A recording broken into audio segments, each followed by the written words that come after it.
नमस्ते प्यारे बच्चों, कैसे हो आप। मैं आशा करती हूँ कि आप सही और स्वस्थ होंगे।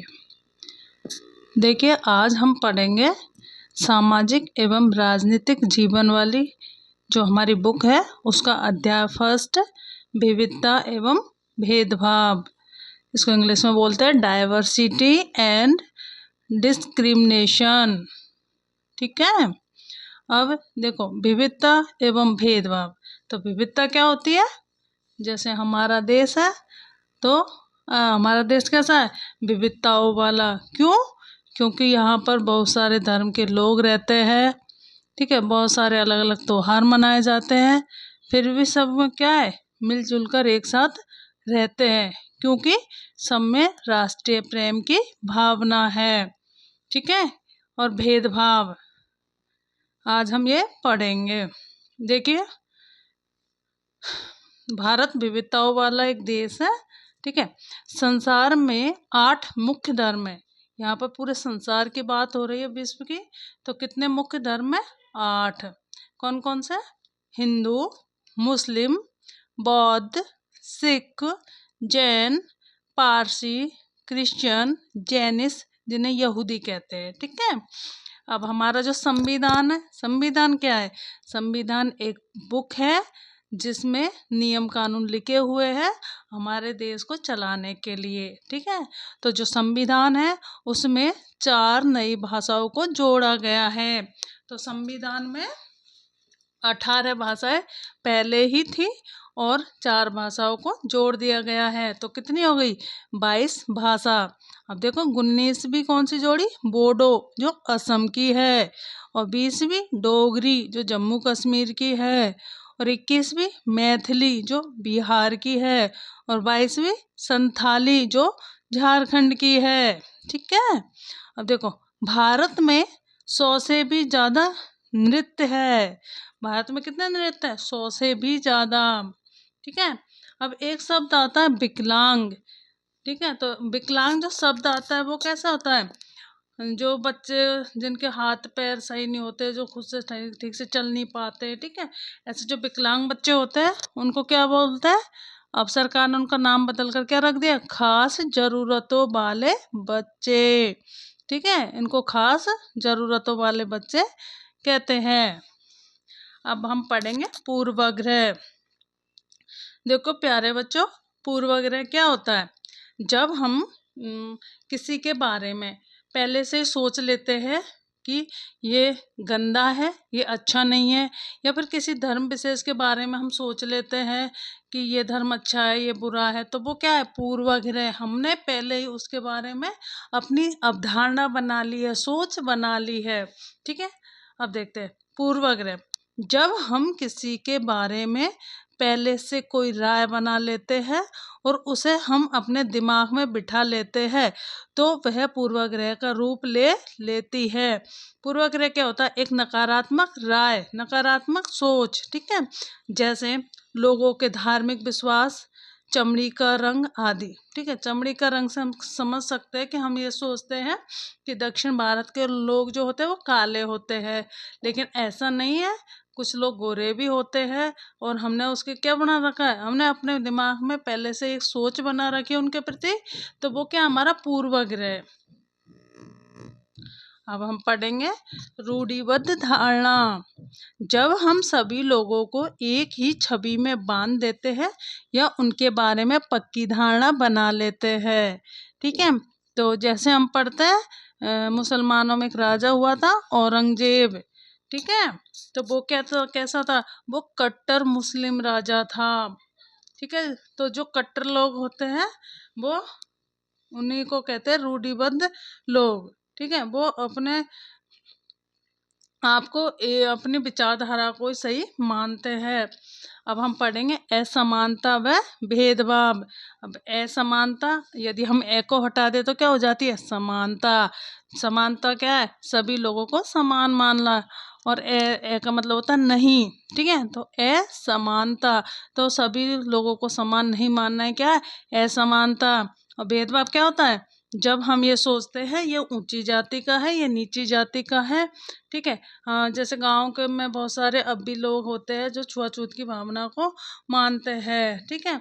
तो वो भेदभाव करते हैं ऊंची जाति का, नीची जाति का, ऐसे, ठीक है।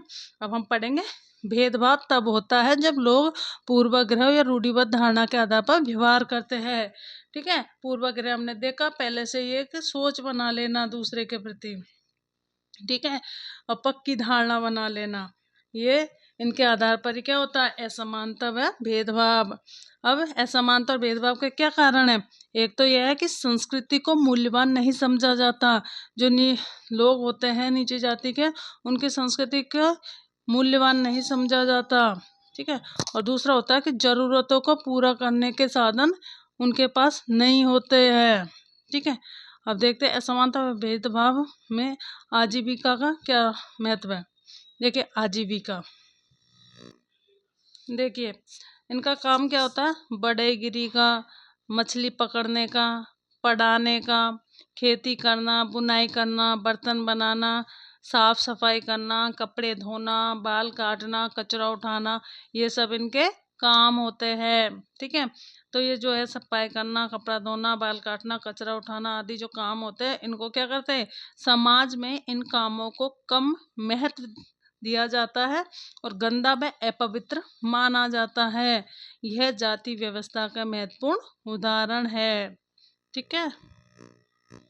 अब हम देखेंगे दलित, ठीक है। दलित शब्द का क्या अर्थ होता है, जिसे दबाया गया हो या कुचला गया हो, ठीक है, उसे बोलते हैं दलित। इन्हें अछूत भी कहा जाता है, ठीक है।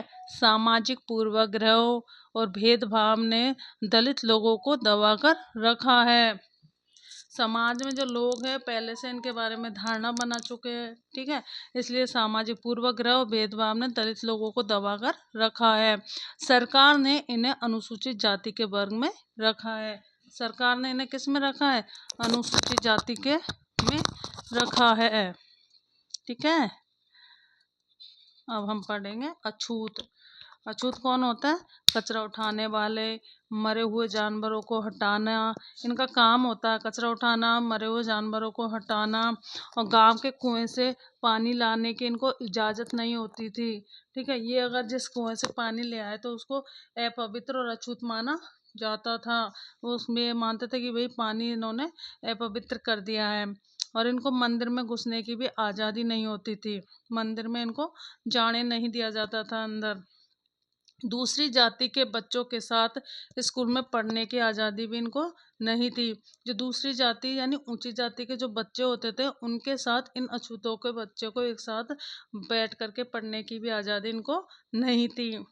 अब हम पढ़ेंगे भारत की वह मशहूर हस्ती जिसे भी भेदभाव का सामना करना पड़ा, वो कौन थे, बाबा साहेब, जिनको बोलते हैं डॉक्टर भीमराव अंबेडकर, ठीक है। ये मध्य प्रदेश के इंदौर शहर के मऊ में रहते थे और ये भारतीय संविधान के जनक या पिता कहा जाता है, किसको, बाबा साहेब को। ये दलितों के नेता थे और दलित समुदाय के लिए लड़े थे।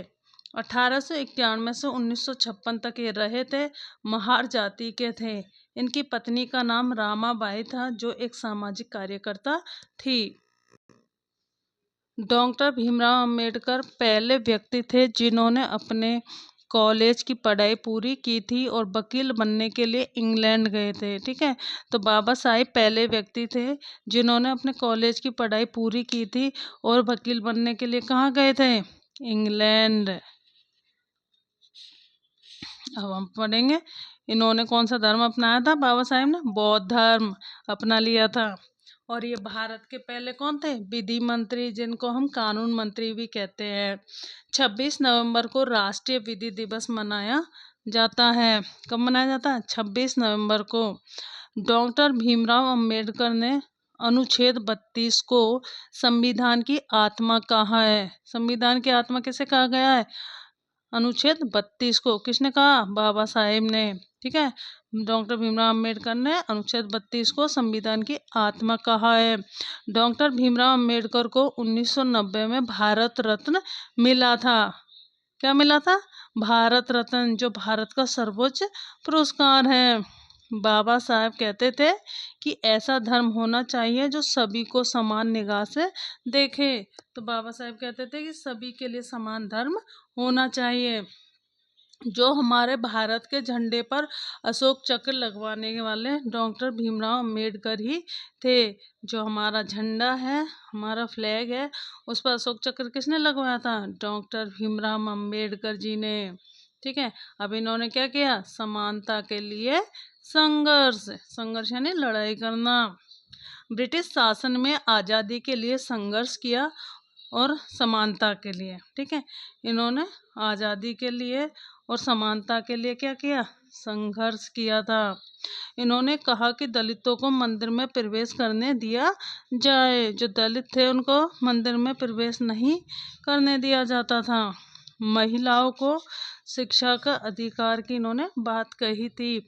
और इन्होंने कहा था कि प्रत्येक व्यक्ति को समान अधिकार व अवसर प्राप्त होने चाहिए। ठीक है, सभी व्यक्तियों को समान अधिकार और अवसर प्राप्त होने चाहिए। ठीक है, अब हम पढ़ेंगे भारत धर्मनिरपेक्ष देश। भारत कैसा देश है? एक धर्मनिरपेक्ष देश है। हमारे भारत का कोई एक धर्म नहीं है। ठीक है, लोग बिना किसी भेदभाव के अपने धर्म का पालन करें।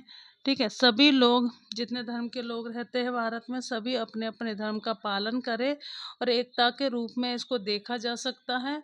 हम इकट्ठे रहते हैं और एक दूसरे की इज्जत करते हैं। ठीक है, तो भारत कैसा है? विविधताओं वाला देश है। यहाँ पर सभी धर्मों के लोग रहते हैं, सभी त्योहार मनाए जाते हैं, फिर भी एक साथ इकट्ठे होकर हम रहते हैं और सभी धर्मों की हम इज्जत करते हैं। तो यही क्या है? राष्ट्र प्रेम, देश प्रेम, इसीलिए तो हम एक साथ रहते हैं। देखो, एक पूना पैक्ट हुआ था। ये पूना पैक्ट जो था वो महात्मा गांधी जी और अंबेडकर के बीच में हुआ था। अब ये पूना पैक्ट का उद्देश्य क्या था? अंबेडकर जी की मांग थी कि आज़ादी के बाद शुरुआती 10 सालों तक, जो आज़ादी मिली हमें कब? 1947 में। तो उन्होंने कहा था शुरुआती 10 सालों तक विधानसभा में अनुसूचित जाति, जिन्हें हम शेड्यूल कास्ट कहते हैं, अनुसूचित जनजाति, शेड्यूल ट्राइब एसटी के लिए सीट आरक्षित हो। किसने मांग की थी? अंबेडकर जी ने। बाबा साहब ने कहा था किसमें? पूना पैक्ट जो हुआ था। पूना पैक्ट 1932 गांधी जी व अंबेडकर जी के बीच हुआ था। उद्देश्य क्या था? अंबेडकर जी ने कहा था कि जब हम आज़ाद होंगे तो शुरुआत के 10 सालों तक विधानसभा में एससी और एसटी को आरक्षण दिया जाएगा। ठीक है प्यारे बच्चों, ये हमारा चैप्टर था, ये ख़त्म हो गया। अब आप लाइक करना, शेयर करना, कमेंट करना और चैनल को सब्सक्राइब करना। Thank you.